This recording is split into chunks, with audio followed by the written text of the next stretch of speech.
అన్ని విషయాలు మాట్లాడారు. కానీ ముందుగా ఈరోజు రామ్ సత్యనారాయణ గురించి కొన్ని సీక్రెట్స్ నేను చెప్పబోతున్నాను.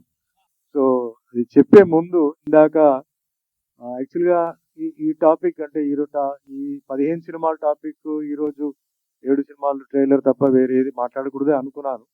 కానీ అనుకోకుండా అన్నమయ్య సినిమా గురించి నా క్యారెక్టర్ గురించి ఇందాక ప్రస్తావన వచ్చింది కాబట్టి భార్గవి గారు ఇక్కడ ఆయన ఉన్నారు కాబట్టి ఆ, ఆ, కూర్చోండి కూర్చోండి.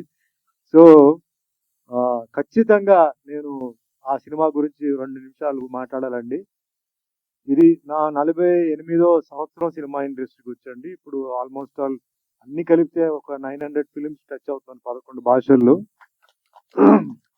హీరోగా అయిపోయిన తర్వాత క్యారెక్టర్ ఆర్టిస్ట్ కి వచ్చిన తర్వాత నన్ను ఫస్ట్ క్యారెక్టర్ ఆర్టిస్ట్ తీసుకెళ్ళింది డైరెక్టర్ రాఘవేంద్ర గారు. గంగోత్రి సినిమాలో అల్లు అర్జున్ కి ఫాదర్ గా నేను యాక్ట్ చేసిన ఆయన ఫస్ట్ ఫిలిం అది. దాని తర్వాత దేవుడు పాత్రల్లో ధైర్యంగా నన్ను పరిచయం చేసింది డైరెక్టర్ రాఘవేంద్ర గారే, దొరసామరాజు గారు ప్రొడ్యూసర్.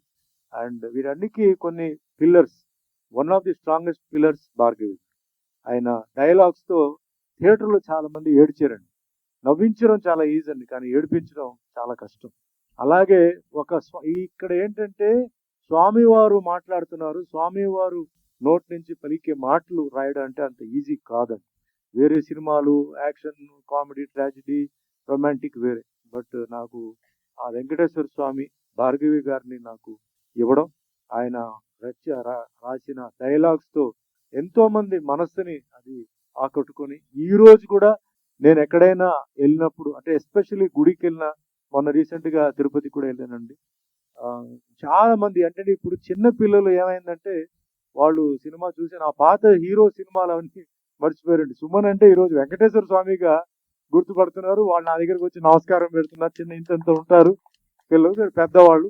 సరే మధ్యలో ఉన్న ట్రెండ్ అంటే ఈ న్యూ ట్రెండ్ కూడా ఏంటంటే ఉన్నారు. సో నాకేంటంటే ఫంక్షన్స్కి, కొన్ని అవార్డ్ ఫంక్షన్స్కి వెళ్తే మాకు ఏదో ఒక అవార్డు ఇవ్వాలి కదా, ఏదో ఇవ్వాలి. సో ఏంటంటే లైఫ్ టైం అచీవ్మెంట్ అవార్డు అని ఇప్పుడు అది కామన్ అయిపోయింది. నేను వాళ్ళకి ఏం చెప్తానంటే వెంకటేశ్వర స్వామి క్యారెక్టర్ ఎప్పుడైతే చేశానో అక్కడే లైఫ్ టైం అచీవ్మెంట్ అది అయిపోయింది. ఇంకా మిగతా దాన్ని మించి I don't think there is anything for me to achieve. ఎందుకంటే ఆ అచీవ్మెంట్ అనేది భగవంతుడు చేయించాడు. ది గ్రేట్ ఎన్టీఆర్ గారు చేసిన తర్వాత అంటే నాగేశ్వరరావు గారు చేశారు, కృష్ణ గారు చేశారు, కృష్ణరాజు గారు అందరూ చేశారు. కానీ ఒక దేవుడు పాత్ర, ఒక దేవుడు ఆ ఇంప్రెషన్ క్రియేట్ చేసింది ఎవరంటే ఆయన. దాని తర్వాత చాలా మంది చేశారు. ఈ సినిమా ఒప్పుకున్నప్పుడు నాకు ఎంతో డౌట్, నాకు చేయాలా వద్దా అని. చాలా విషయాలు జరిగింది, తర్వాత చేశాను. ఆయన చేసిన దాంట్లో 10% అయినా చేయాలని చెప్పి నేను 8 నెలలు నేల మీద పడుకున్నాను. వెజిటేరియన్ ఫుడ్, ఫ్యామిలీకి దూరంగా. అందరికి తెలుసు 5 గంటలకి అన్నపూర్ణ స్టూడియోలో మార్నింగ్ రిపోర్ట్ చేస్తే 9 గంటలకు మేకప్ అయ్యేది. కిరీటం, ఆభరణాలు పెట్టేస్తే 1 గంట వరకు నేను తీసేది కాదు. స్టూల్ మీద కూర్చున్నాను, చైర్ మీద కాదు. మళ్ళీ 3 గంటలకి సెట్కి వెళ్తే 6, 9 వరకు, అలా 8 నెలల వరకు అలా నేను కష్టపడడంతో, ఆ స్వామివారు భక్తితో నాకేంటంటే అది ఆ పేరు రావడం. అలాగే అప్పుడు రాష్ట్రపతి గారు శంకర్ దయాళ్ శర్మ గారు, ఆయన వెంకటేశ్వర స్వామి భక్తుడిగా ఆయన పిలిచి నన్ను రావాలి అని చెప్పి కూర్చోబెట్టి పక్కనే sitting with the president of India for 3.5 hours in Rashtrapati Bhavan is not a joke అండి. అది భగవంతుడు నాకు ఇచ్చారు. సో అవార్డుల మీద అవన్నీ పోయింది. సో యాక్చువల్గా నేను చేతులెత్తి నమస్కారం పెడుతున్నాను భార్గవి గారు. మీ మాటలు నాకు it has taken me to great heights అండి. వండర్ఫుల్ ఇమేజ్ క్రియేట్ చేశారు. I can never forget your, అంటే మిగతా సినిమాలు మనం చేసాం, బట్ ఈ పిక్చర్ మట్టుకి I can never forget. So అందరికీ ఆ పిక్చర్లు అంటే నాగార్జున గారికి, మోహన్ బాబు గారికి, ముఖ్యంగా డైరెక్టర్ రాఘవేంద్ర గారికి, కీరవాణి గారికి అందరికీ నమస్కారం. సో కమింగ్ ఇప్పుడు ఈ పర్టికులర్ ఈవెంట్ గురించి అంటే మనం చెప్పాలంటే రామ్ సత్యనారాయణ గారు ఇందాక చాలా మంది అన్ని విషయాలు మాట్లాడారు. ఒక విషయం, ముఖ్యమైన విషయం నుంచి నేను వస్తానండి. 2003-2004 ఉంటుందండి. 2003లో మా మేకప్ మ్యాన్ వెంకట్రావు వచ్చి, సార్ భీమవరం నుంచి వచ్చారు, మీతో కలవాలంట. ఎందుకంటే ఏదో వేషాలు అడుగుతున్నాడంటే సరే అక్కడ కలుద్దాం అని చెప్పి లొకేషన్కి రమ్మని చెప్పాను. లొకేషన్కి వస్తే ఈయన వచ్చారు లోపల. నమస్కారం అండి, నేను రామ్ సత్యనారాయణ అండి, నేను భీమవరం అండి, నాకు వేషం చెప్పాలి మీరు అంటే. ఈయనకి జడ్జి క్యారెక్టర్ అండి, చాలా పిక్చర్లో జడ్జిగా యాక్ట్ చేశారనమాట అప్పుడే. దాని తర్వాత పోలీస్ ఆఫీసర్ ఇట్లా అంటే డీజీపీ ఇట్లా ఇట్లా ఇట్లా ఇట్లా అని చేశారండి. అన్నీ అయిపోయిన తర్వాత నేను మీతో మాట్లాడాలన్నా 2-3 మంత్స్ తర్వాత. ఏంటా అన్నాను, నేను సినిమా తీయాలనుకుంటున్నాను. ఏం ఇప్పుడు బాగున్నారు, మీరు బ్రహ్మాండంగా ఉన్నారు, హెల్తీగా ఉన్నారు, ఆ జోలికి మట్టుకు వెళ్ళొద్దని చెప్పి. లేదండి, నేను అన్ని యాక్ట్ చేస్తున్నప్పుడు నేను అన్ని చూశాను, అన్ని విషయాలు తెలుసండి నాకు. లేదు సార్, చాలా విషయాలు మీకు తెలియదండి, మీకు వద్దన్న. లేదు సార్, నేను చేస్తాను. సో నేను ఏం చెప్పలా, ఎందుకంటే ఎవరి తలరాత్రి ఏమో రాసి ఉంటుందో అదే జరుగుతాయి కదా. కానీ ఈయన చేసిన తెలివైన విషయం అంటే ఇది ఇప్పుడు ఉన్న ప్రొడ్యూసర్స్ అందరూ చూడాల్సింది. ఈయన యాక్ట్ చేస్తున్నప్పుడు ప్రొడక్షన్లో మిస్టేక్లు ఏంటి, డైరెక్షన్ డిపార్ట్మెంట్లో మిస్టేక్లు ఏంటి, ఎక్కడ లేట్ అవుతుంది, ఎక్కడ వేస్ట్ అవుతుంది, అన్నీ నోట్ చేసుకున్నాను. అన్నీ నోట్ చేసుకుని as a producer point of వ్యూలో ఎక్కడ టైట్ చేయాలి, ఎక్కడ వదలాలి అని ప్లాన్ చేసుకుని నా దగ్గరకు వచ్చి చెప్పారు. సరే ఓకే, ఆల్ ది బెస్ట్ అండి, చేద్దామని చెప్పాను. ముహూర్తం పెట్టారు, సినిమా స్టార్ట్ చేశారు. అండ్ ఇందాక కూడా ఎవరో చెప్పారండి ముందే, అంటే అడిగిన అమౌంట్ వేరే, ఆయన మాట్లాడిన అమౌంట్ వేరే, కానీ తీసుకొచ్చేసి నా చేతిలో పెట్టి, ఇది ఏంటన్నా మీ పేమెంట్ అన్నా. నాకెందుకు, నేను ఇంకా షెడ్యూలే స్టార్ట్ కాలేదు కదా, ఈ రోజే కదా, ఎందుకు ఎప్పటికైనా నేను ఇవ్వాల్సిందే కదా, మీరు తీసుకోండి అని చెప్పారు. సో ఆ విషయంలో నేను ఫస్ట్ టైం ఎంట్రీలోనే ఆయన అంతా కాన్ఫిడెంట్గా అయిపోయింది. దాని తర్వాత నేను మేకప్ వేసుకున్న తర్వాత నేను మీతో కొంచెం పర్సనల్గా మాట్లాడాలి. పర్సనల్ ఇంకేముందండి, క్యారెక్టర్ చెప్పేశారు, డబ్బులు ఇచ్చారు, డేట్లు అంతా ఓకే, లేదు కొంచెం పర్సనల్గా మాట్లాడాలి. సరే ఓకే, ఏంటి రండి సార్. సార్ ఈ ప్రొడక్షన్ విషయం కొంచెం మీతో మాట్లాడాలి, ఇది చాలా వినాల్సిన మ్యాటర్. చెప్పండి ఏంటి సార్, మీరు ఏమనుకోకపోతే నేను 2 ఇడ్లీ 2 వడనే పెడతానండి మీకు అన్నారు. అది అర్థం కాల. అంటే మిగతా వాళ్ళందరూ ఇడ్లీ వడ దోశ పొంగల్ పూరి అంత ఇంత పెద్ద క్యారేజ్ పెడతారు, నేను పెట్టనండి. అన్ని కలిపి అంటే లంచ్ కలిపి నేను అంత పెద్ద క్యారేజ్ పెడతాను, టిఫిన్ అంత ఉండదండి. నేను ఆలోచించాను, ఫస్ట్ టైం ఇలాంటి ఒక క్యారెక్టర్ నేను ఫేస్ చేయడం. ఒకవేళ నాకు ఆకలి వేస్తే ఏం చేయాలి మధ్యలో వస్తే, సార్ సపోజ్ నాకు అది మీ డబ్బులు పెట్టి మీరు కొను, అందుకే కదా మీకు పేమెంట్ ఇచ్చాను, మీరు డబ్బులు పెట్టు. సరే ఓకే. ఇంకో విషయం అండి, నేను మధ్యాహ్నం చికెన్ మీకు పెట్టనండి అన్నాడు. సరే ఓకే అంటే ఎవరికి పెట్టను, మీకు కూడా లేదండి చెప్పారు. సరే ఓకే అని చెప్పాను. మధ్యలో లంచ్ ఓపెన్ చేశానండి, రైస్ పప్పు రసం సాంబార్ ఒక వెజిటేబుల్ కర్రీ. సరే సైలెంట్గా తిన్నాను, అప్పడాలు పెట్టారు తిన్నాను. దాని తర్వాత అది కూడా లిమిట్ కరెక్ట్గా ఉంటుందండి, ఓవర్గా ఉండదు, అన్ని లిమిటే. ఇప్పుడు సాంబార్ ఉందనుకోండి, ఎంత 5 స్పూన్స్ పెడతాం, అది అంతే. రసం 5 స్పూన్లు, ఇట్లా అన్నీ అంతే. సరే అయిపోయింది. నాకు టైం అంటే నేను టైంలో మటుకు చాలా నాకు కోపం వస్తుందండి, పర్ఫెక్ట్గా చేయాలండి, నేను పర్ఫెక్ట్గా ఇచ్చాను. డబ్బులు ఇచ్చి బ్లాక్మెయిల్ చేయడం మొదలుపెట్టాడు, డబ్బులు ముందు పడేసాడు, దాని తర్వాత వస్తావా లేదా అని చెప్పి అట్లా. నేను ఆన్ టైం ఎన్ని గంటలు చెప్పండి, మీ డైరెక్షన్ డిపార్ట్మెంట్ ఎన్ని గంటలు ఉండాలి, 2:30 3 చెప్పండి అంటే టైం చెప్పారు, వెళ్ళిపోయాను. 2 days 3 days అయిపోయింది షూటింగ్, డైలీ హ్యాపీ. నేనేం అడగలేదు, నేనే కొబ్బరి పండు నేనే కొనుక్కొని వచ్చాను, నేనే మా వాళ్ళు పంపించి చికెన్ తెప్పించాను, అన్ని సెపరేట్గా వచ్చింది మాకు పొట్లాలు. 3వ రోజు అయిన తర్వాత మీతో కొంచెం పర్సనల్గా మాట్లాడాను. మళ్ళీ నాకు భయం వేసింది, ఇదేంటి ఆల్రెడీ అయిపోయింది కదా, ఇంకేంటి పర్సనల్గా మాట్లాడాలి. సరే రండి సార్ కూర్చోండి. సరే ఏం పర్లేదండి, చికెన్ నా అకౌంట్లో ఉంటుంది, కొబ్బరి నీళ్ళు నా అకౌంట్లో ఉంటుంది, అది ఓకే హ్యాపీ. సరే చికెన్ వచ్చింది, అంత హ్యాపీ అయిపోయింది, టిఫిన్ అయిపోయింది, అంత అయిపోయింది. 2 days తర్వాత మళ్ళీ మీతో కొంచెం మాట్లాడాలి.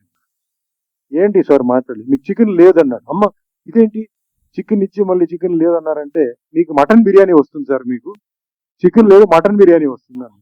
అది ఎవరికి చెప్పొద్దు, అది మీకే అని.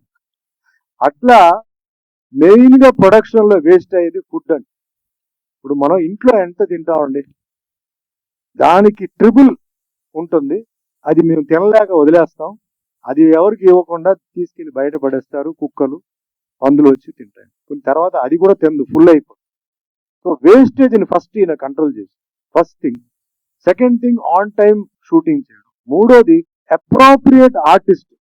చాలా మంది ఏంటంటే ఏదో అవసరం లేకపోయినా ఏదో పెట్టేస్తారు, అక్కడ బడ్జెట్ పెరుగుతుంది. ఈయన ఏంటంటే ఎవరు అసలు మెయిన్ కావాలో వాళ్ళని సెలెక్ట్ చేసి, అంటే ఆ రేంజ్లో ఆయనకి కావాల్సిన రేంజ్లో వేసి ఇవన్నీ అయిపోయింది. సినిమా చేసామండి, రిలీజ్ అయిపోయింది. సినిమా రిలీజ్ అయిన తర్వాత ఫ్రైడే రిలీజ్ అయింది సార్, మండే మళ్ళీ ఓపెనింగ్ అన్నారు. అదేంటి ఫ్రైడే కదా, మండే ఓపెనింగ్ సార్ మందు అని. సరే ఓకే హ్యాపీ. మండే వచ్చానండి, ఇంకో సెకండ్ సినిమా చేశాను. ఆ సినిమా కూడా అయిపోయింది, 2 monthsలో అయిపోయింది, రిలీజ్ చేశాను. ఫ్రైడే రిలీజ్ చేశారండి, పిక్చర్ అట్టర్ ఫ్లాప్ అండి. చాలా ఫీల్ అయ్యాను, ఏంటి ఇది పాపం ఇంత ఇది చేశారు అట్టర్ ఫ్లాప్ అండి. మళ్ళీ నాకు ఫోన్ చేసి మండే మళ్ళీ ఓపెనింగ్ అన్నాడు. అక్కడ షాక్ అండి. హిట్ అయిన తర్వాత ఈ సినిమా తీయడం ఓకే, ఫ్రైడే ఫ్లాప్ అయిన తర్వాత మండే ఓపెనింగ్ అంటున్నాడు. సార్ ఏ పిక్చర్ అన్నాడు, కొత్త పిక్చర్ అండి, కొత్త పిక్చర్ ఓపెనింగ్ మీరు ఉన్నారు దాంట్లో, మీరే మెయిన్ రండి అన్నాడు. సో ఆ నెట్వర్క్, అంటే ఆ బడ్జెట్, ఆ వేస్టేజ్ని అన్ని కంట్రోల్ చేసి ఈ రోజు ఆయన అన్ని సినిమాలు ఆయన చేసి is an ordinary man from Bhimavaram, no background అనమాట.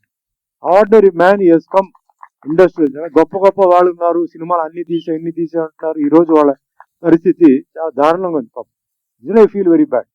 ఏమీ లేకుండా వచ్చి అబ్జర్వ్, అందుకే నేను చెప్తాను, చాలా మంది సినిమా తీయడానికి వచ్చినప్పుడు నేను చెప్తాను, cinema production business is not a bad business, but మీరు రండి ఒక్క సినిమా చూడండి, కంప్లీట్ ప్రొడక్షన్ ఎలా జరుగుతుంది, ఎక్కడ మిస్టేక్ ఉంది, ఎక్కడ మీరు కరెక్ట్ చేయవచ్చు, ఏమేమి, ఎందుకంటే ఎంత కంట్రోల్ చేసినా కొంచెం వేస్టేజ్ ఉంటుంది, అది మనం ఏం చేయలేం. సో ఆ విధంగా ఆయన వచ్చి ఈ ప్రొడక్షన్ విషయంలో, అండ్ ఈ రోజు ఆయన ఫ్రెండ్షిప్, ఆయన చేస్తున్న ఫ్రెండ్షిప్, పెద్ద డైరెక్టర్స్ అందరూ ఆయనకు తెలుసు, పెద్ద ప్రొడ్యూసర్ అందరూ తెలుసు, చిన్న సినిమాలు ఎక్కడైనా ఇరుక్కున్నా కూడా ఆయన వచ్చి హెల్ప్ చేశారు, ఆయన చాలా మందికి రిలీజ్ చేశారు. కానీ ఈ August 15th మనం ఓపెన్ చేసిన 15 ఫిలిమ్స్ అన్నది నిజంగా ఇట్స్ వరల్డ్ రికార్డ్. ఎవరో ఇంత, I don't think they have done. ఎందుకంటే 15 మంది డైరెక్టర్స్ అండి, ఆ 15 మంది directors also I feel they are very lucky, చాలా అదృష్టం వాళ్ళకి. ఎందుకంటే ఇలాంటి ఒక ప్రొడ్యూసర్ రావడం, ముందుకు రావడం, ఎందుకంటే కొందరు బిజీగా ఉండొచ్చు, కొందరు బిజీ ఉండకపోవచ్చు, బట్ సెలెక్ట్ చేసి అంటే ఆయన చేయడం, టెక్నీషియన్స్ కి ఆయన లైఫ్ ఇవ్వడం, అలాగే ఆ సినిమాలో ఆర్టిస్ట్ ఇందా కూడా హీరోయిన్ ఆడొచ్చి మాట్లాడింది. సో ఇదందరికీ ఏంటంటే ఇట్స్ ఎ గిఫ్ట్ అనమాట. ఈ సంవత్సరం ఏంటంటే ఈ 15 సినిమాలు అంటే ఏదైతే చేశారో August 15th లోపల ఒక రికార్డ్ ఆయన టైం లిమిట్ పెట్టారు. సో అందరూ ఆశీర్వాదాలు ఉండాలి. ఇందాక అందరూ చెప్పినట్టు భార్గవి గారి సినిమాతో పాటు అన్ని 14 సినిమాలు 15 సినిమాలు సక్సెస్ అవ్వాలి. ఇలాంటి వాళ్ళకి మనం ఎప్పుడు ప్రే చేయాలి, మన ఆశీర్వాదాలు ఎప్పుడు ఉండాలి. అండ్ ఆయన ఏదైతే ఒక ఎగ్జాంపుల్ ఉందో, ఆ ఎగ్జాంపుల్ ఐ రిక్వెస్ట్ ప్రతి ప్రొడ్యూసర్, ఎట్లా రామ్ సత్యనారాయణ ఎట్లా చేస్తున్నారు వచ్చి అబ్జర్వ్ చేయండి. అండ్ సినిమా మీరు ఇందాక ట్రైలర్స్ కూడా చూశారు, నేను చూడలేదు. Everybody is raving about the trailer quality. So ఏం తక్కువ ఉందండి, ఇప్పుడు ఆయన ఏం బడ్జెట్లు చేసి అక్కడ అల్టిమేట్ ప్రోడక్ట్ ఏంటి బ్యాడ్ గా ఉందా, లేదే. సో ఇది అందరూ అబ్జర్వ్ చేసి ఆయన ఎగ్జాంపుల్ తీసుకొని, సో ఈ రోజు ఎంతో మంది ఈ రోజు వచ్చినారు, మేమంతా కూర్చున్నామంటే it's only because of love and affection. And main గా ఈ రోజు నా గురించి ఆయన 4 మాటలు చెప్పారండి. నేను ఎంత డబ్బు సంపాదించాను కాదండి, ఈ రోజు ఒక నిర్మాత నోట్ నుంచి నాకు ఆయన అప్రిషియేషన్, ఆయన సైడ్ నుంచి, ఇది నేను సంపాదించింది, ఈ 48 years నేను సంపాదించింది ఏంటంటే ఇది ప్రతి హీరో సంపాదించుకోవాలి. ఒక నిర్మాత ఎంతో మంది ఉన్నప్పుడు ధైర్యంగా ఆయన చెప్పారంటే hats off to his guts. And ఆయన చెప్పింది నిజమే, దాంట్లో ఏమి ఏదో ఎక్స్ట్రా నాకేదో చెప్పి ఇప్పుడు నేను ఏదో పెద్ద ఇమేజ్ నాకు ఇది కాదు, కానీ నా మీద ఉన్న అభిమానం, ప్రేమ, నేను ఏదైతే ఆయనకి నేను సహకరించానో, వర్క్ చేశాను, దాన్ని ఆయన ఈరోజు చెప్పారు. ఇది నేను ఈరోజు అచీవ్ చేసిన ఒక పెద్ద గిఫ్ట్ నేను ఫీల్ అవుతూ, ఐ ఆల్వేస్ ప్రే మనందరూ ఆయన సినిమాలు అన్ని సక్సెస్ అవ్వాలి, ఇంకా ఆయన ఎన్నో సినిమాలు తీయాలి, ఇంకా ఎంతో మందికి అవకాశాలు ఇవ్వాలి, హీరోస్, హీరోయిన్స్, డైరెక్టర్స్, టెక్నీషియన్స్ కి. సో మీరందరూ ఈ రోజు ఇంతసేపు వచ్చి కూర్చొని ఈ ఫంక్షన్ ని సక్సెస్ చేస్తుంది. అలాగే విజయ్ భాస్కర్ గారు కూడా దీంట్లో ఆయన he has put in lot of effort అండి. అందరికీ చేతులు ఎత్తి నమస్కారం పెట్టి మీ అంబయ్య ఆశీర్వాదాలు, ఆశీస్సులు ఆయనపై, ఆయన కుటుంబంపై ఉండాలని సెలవు తీసుకుంటాను. జై హింద్. Thank you sir.